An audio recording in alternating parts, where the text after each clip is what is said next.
đó mở vào cây ông ơn dạ ở bên trái gì thế đã mà một tiết mình ở miền trái gì thế mà một tiết miền ớt mới ở miền trái gì thế mới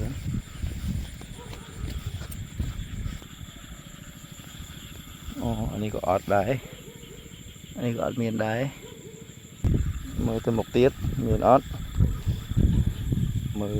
một mươi tiết mới ấy da da da da da da da da da da da da da da da